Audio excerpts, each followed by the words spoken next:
हाँ जी दोस्तों, कैसे हो आप सब। दोस्तों रिसेंटली स्विगी ने अपने थर्ड क्वार्टर के रिजल्ट डिक्लेयर किए और आज हम उन्हीं का एनालिसिस करने वाले हैं। मैं सी अमित पोपली, सभी रजिस्टर्ड रिसर्च एनालिस्ट, आपके साथ एनालिसिस करने वाला हूं क्वार्टर 3 रिजल्ट ऑफ स्विगी का। बट ध्यान रखिएगा, ये कोई बाइंग सेलिंग रिकमेंडेशन नहीं है, इसे केवल अपने नॉलेज को इंक्रीज करने का जरिया समझिएगा।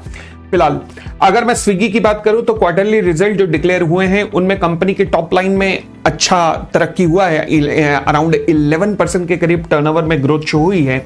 और नेट प्रॉफिट की भी मैं बात करूं तो लॉस थोड़ा सा कम हुआ है, मतलब 3% के करीब लॉस में भी कमी आई है। ओके, अब अगर मैं टर्नओवर को देखूं और लॉस से कंपेयर करके देखूं तो फिर अब सवाल उठा कि लॉस हो कहां रहा है। देखो जी, एक तो कंपनी का सेगमेंट है फूड डिलीवरी, जो फूड डिलीवरी करती है कंपनी, वहां पे तो कंपनी को अच्छा खासा प्रॉफिट हो रहा है।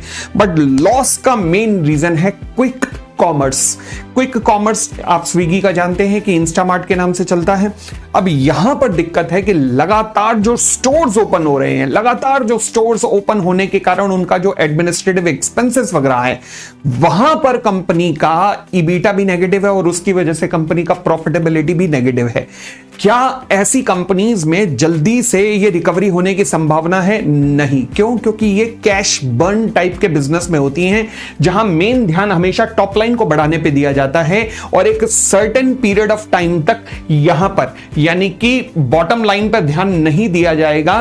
क्यों? क्योंकि पहले टॉप लाइन को बढ़ाया जाएगा, ज्यादा से ज्यादा टर्नओवर, ज्यादा से ज्यादा मार्केट कैप्चर करने की कोशिश की जाएगी। इसलिए ये प्रॉफिट में कन्वर्ट हो जाए, प्रॉफिट ये लॉस प्रॉफिट में आ जाए, इसकी संभावना अभी जल्दी कुछ आने वाले महीनों में या आने वाले सालों में नहीं है।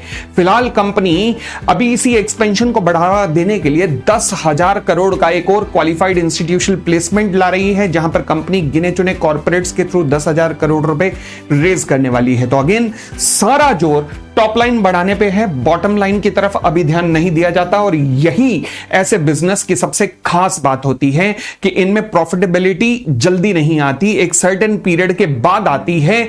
जब तक टॉप लाइन पे ध्यान दे रहे हैं तब तक टॉप लाइन बढ़ेगी, बॉटम लाइन के अंदर लॉस ही रहने वाला है। चलिए दोस्तों, ये था इनका एनालिसिस। ऐसे ही और एनालिसिस के लिए आप प्लीज इस चैनल को सब्सक्राइब करके रखिएगा। हम धीरे धीरे सभी मेजर कंपनीज के रिजल्ट का एनालिसिस यहीं पर इसी चैनल पे करेंगे। Thank you, bye bye, take care, खुश रहिए।